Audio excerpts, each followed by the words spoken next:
Hello, and welcome to the Math 121 Final Exam Review, Part 3, Exponential and Logarithmic Functions. This corresponds to problems 16 through 23 on the Final Exam Review. The link to the review will be in the description.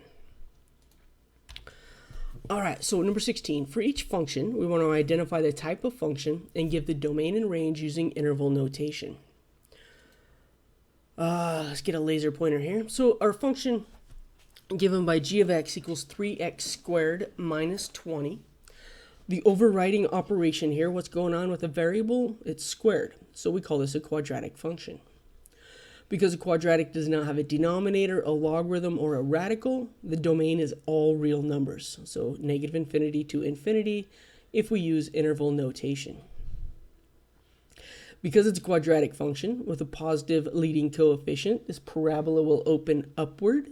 Because it opens up, we know that our range is going to go to positive infinity. If it opened down, we'd start at negative infinity. But it starts at, since it opens up, it goes to positive infinity. And the lowest it ever goes is going to be negative 20. So negative 20 is included. We use a square bracket to infinity because it continues upwards on both ends of the graph. H of x equals 3 natural log of x. Remember, that is an L, not an I.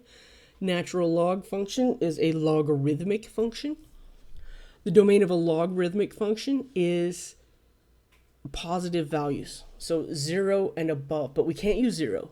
So it's the open interval from 0 to infinity because we cannot find the logarithm of 0. That's undefined.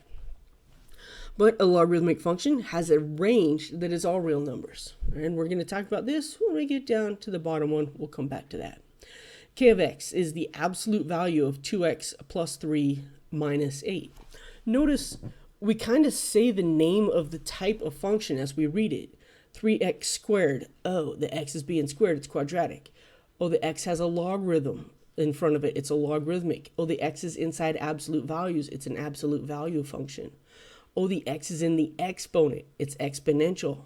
So as you read the function out loud, the operation on the variable is going to tell you exactly what type of function it is. Now, in order to find the domain of the absolute value function, again, all we care about is we know the domain is all real numbers unless there's a denominator, none, a radical, none, or a logarithm. None of those three appear anywhere in this particular absolute value equation. So my domain will be all real numbers. And the squared and the absolute value are very, very closely related. The absolute value makes things positive as we think of it. It's not true, but that's how we think of it. And the squared kind of does the same. But this is a V-shaped graph rather than the U-shaped parabolic graph of the quadratic. So it has the same basic ideas. This shift down 8 tells us that the range starts at negative 8. That's where the V, the point of the V is, so we include negative 8, and it's going to open upward towards infinity, and so our range is from negative 8, inclusive, to infinity. Our final function, 3 times 4 to the power of x. The x is in the exponent, so it's an exponential function. There are no denominators, no logarithms, no radicals, so our domain is all real numbers. Remember, exponentials and logarithms are inverse functions, so the range of the logarithm is the same as the domain of an exponential function. Similarly, the domain of the logarithmic function, positive values, is the same as the range of the exponential function, so positive values. Very similar here, all right? They're inverse functions, domains and logarithms in general, not these specific functions. And so their domains and ranges will be the opposites of each other. The ranges for quadratic and absolute value functions also found very similarly to each other. All right, so at the end of an advertising campaign, the weekly sales declined. The weekly sales Y in dollars are modeled by the equation Y equals 12,000 times 2 to the negative 0.08x, where x is the number of weeks after the end of the campaign. Part A is asking us to determine the sales at the end of the campaign. Well, the end of the campaign is week x equals 0. So when x is 0, 0 times a negative 0.08 is 0. 2 to the 0 power is 1. 1 times 12,000 gives us 12,000. But also remember that the y-intercept is always this leading coefficient unless we have a shift. The y-intercept is this leading coefficient, and so x equals 0 will be our a value out in front, the 12,000. If we want to determine the sales 6 weeks after the end of the campaign, we'll evaluate at x equals 6, put in 6 for our x, and maybe you want to use some parentheses here around your exponent. It depends on the type of calculator you have. My calculator, it'll show me that this is in the exponent, so I don't necessarily use parentheses. But if my calculator doesn't show me that, if I have the caret button, that's a horrible caret, then I definitely use parentheses. You should get $8,603.73 at the end of the advertising campaign. Let's put in a nice little dollar sign. Does the model indicate that sales eventually reach 0? Explain. I put no. And if you only put no, you will not get full credit for this problem. You have to remember the explain portion of it. So in explaining this answer, why will it never reach 0? And it's because this is an exponential function. We saw on the last slide that the range of an exponential function is positive values, not including 0 all the way to infinity. We can never reach 0 with this particular exponential function.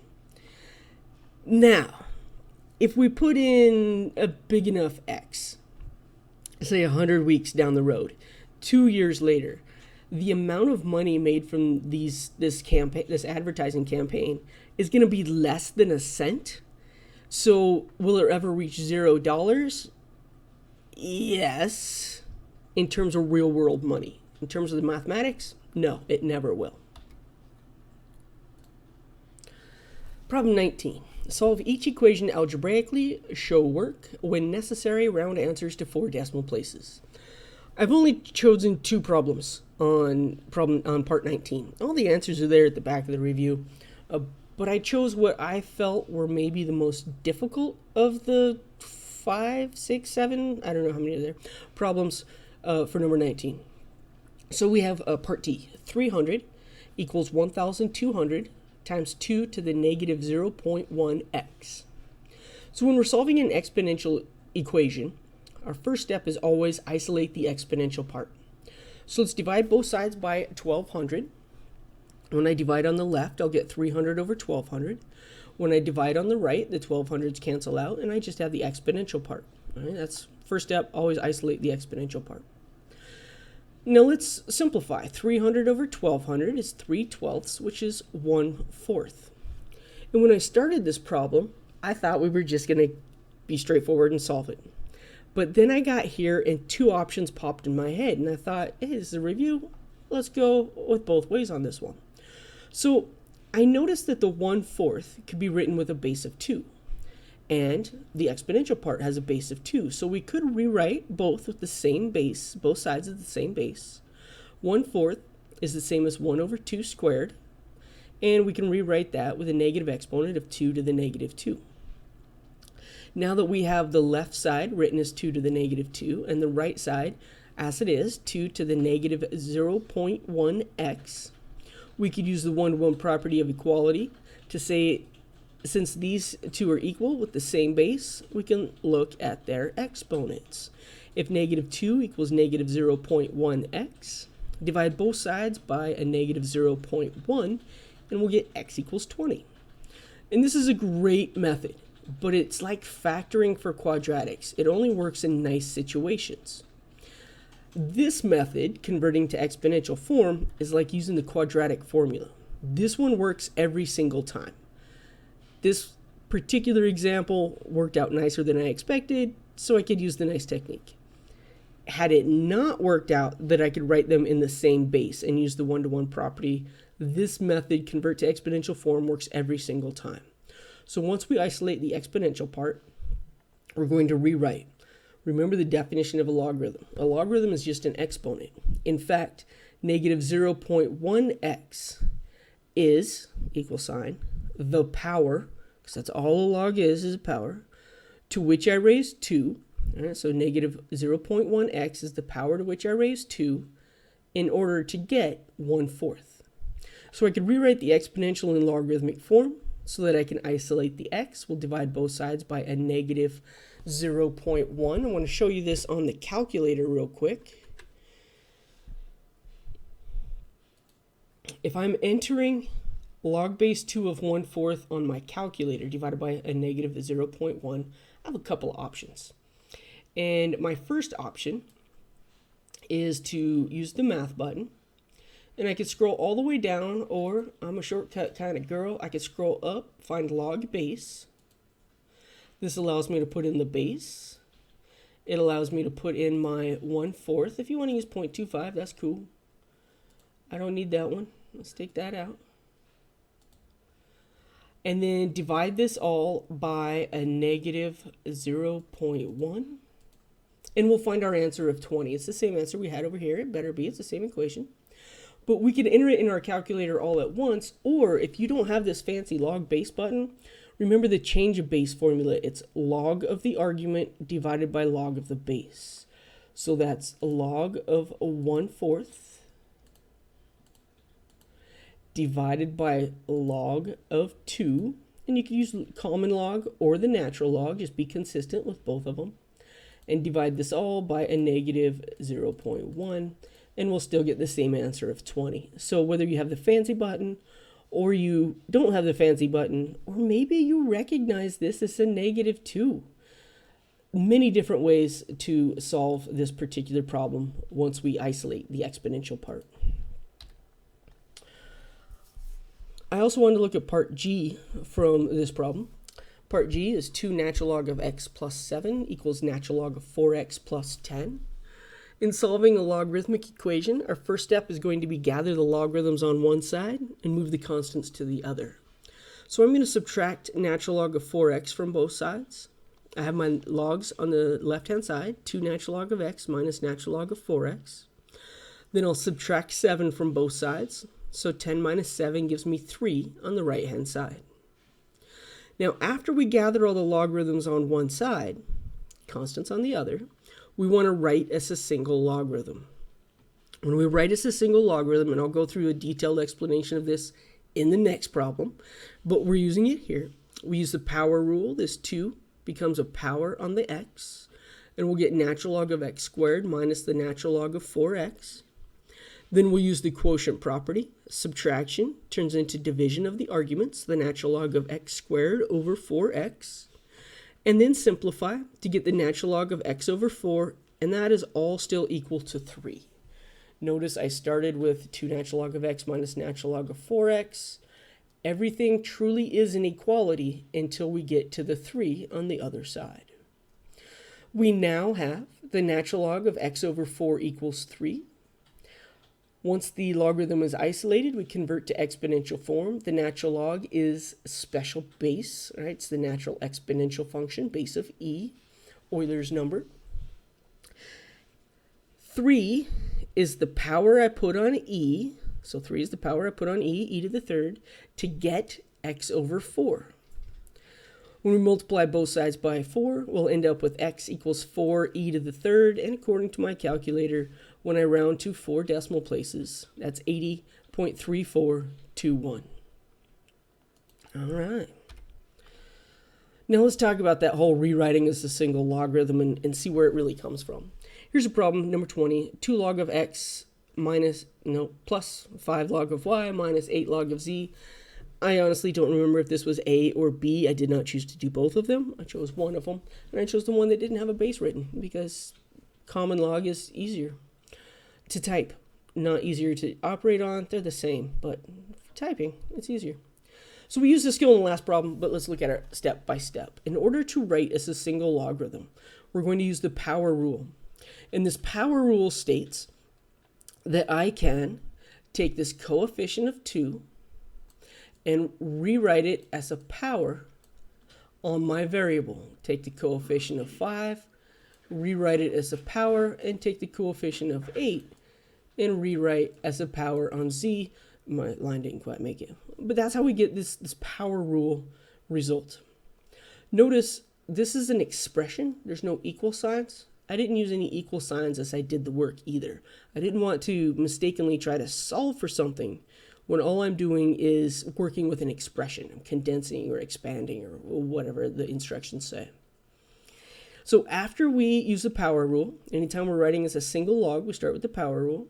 Now we'll take two at a time. So these first two are adding logarithms. That turns into the product rule. We'll multiply the arguments.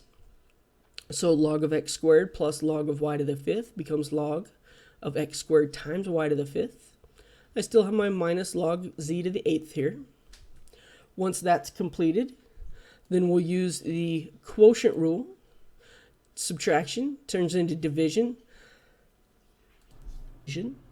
Log of x squared y to the fifth divided by z to the eighth. The most important thing I could point out to you here, let's see if I can get it. A single logarithm. I only have one L, one O, one G in my answer. I've written log one time, a single time. That's the most important part. People forget that. They end up putting log divided by log. That's not what it is. You're multiplying or dividing only the arguments inside of the logarithm. So let's do the opposite. Problem 21. I don't remember. I think this is part B. It might be part A. I don't know. Rewrite as the sum, difference, or product of logarithms and simplify if possible. The natural log of y squared, e to the 3x, over z to the third. This is the opposite of what we did in the last slide, so all we do is reverse our operations. When I look at the natural log, I've got to find my cursor here, sorry. When I look at the natural log, in the argument, it looks like an overwhelming fraction. And since it's an overwhelming fraction, I'm going to start with the quotient rule. Right? Fractions, quotients. A quotient turns into subtraction. A division turns into subtraction. So this is the natural log of the numerator, y squared, e to the 3x, minus the natural log of the denominator, z to the third. Next step, we want to split these apart. So multiplication, if we reverse that one, it's going to turn into addition. This is the product rule. So the natural log of y squared e to the 3x becomes natural log y squared plus natural log of e to the 3x, and I still have my minus natural log of z to the third. Fantastic. Everything's a single natural log. Everything only has one variable in each natural log. So now we'll use the the power rule. And that power rule, we're going to do the exact opposite of what we did on the last slide. This 2 is going to come down in front as a coefficient. The 3x comes in front as a coefficient. The 3 exponent on the z is a coefficient of the natural log of z. And everything looks fine. And then we notice this whole and simplify instruction. And when we simplify, very important to remember your base. The base of the natural log function, logarithmicae naturalis in Latin, that's how we remember, it's ln, not in. The natural log has a base of e. So the natural log of e here in the middle expression, part of the expression, is the same as 1. Natural log base is log base e of e. What power do I put on e to get e? I put a power of 1. So this 3x is multiplied by 1, and we can simplify 2 natural log of y plus 3x minus 3 natural log of z. I had a student ask an excellent question, and he asked, when you do this simplification, is it always going to be a 1 here, the natural log of e? Is that always going to be a 1, or will it ever be another number? And if we use the power rule correctly, we'll always have natural log of e, not natural log of e to the third, not natural log of e to the 17th, nothing else. Using the power rule makes it so we'll always have a natural log of e part of the expression, which is always going to give us the 1. So in answer to that question, yes, if we completely simplify, we'll always have a 1 coefficient here. Whether it's the log of 10, log base 2 of 2, when we simplify correctly using the power rule, they cancel each other out in inverse operations and give us a 1. All right, last problem. Suppose 9,000 invested for T years at 5.5% interest compounded monthly. We want to write an equation that gives the future value S. Well, S is given to us by the initial investment, 9,000, and then in parentheses, 1 plus our interest rate as a decimal, 5.5%. Think in terms of cents. 5 cents is 0.05. So 5.5% will be 0.055. I like putting the 0 in front of the decimal so we don't lose it. I think it's just some dot on the screen. And then to the power of 12t. That 12 comes from monthly. There are 12 months in a year. I know that seems obvious. There are 4 quarters in a year. So if it was quarterly, we'd use a 4. Daily, we use 365 in both places. But this one's monthly, so we use 12. That's it. Don't overthink that problem. We're just setting down the base equation. Now, using the model that we found in part A, we want to find the future value of the investment in 4 years. Investment? What is that? Investment in 4 years.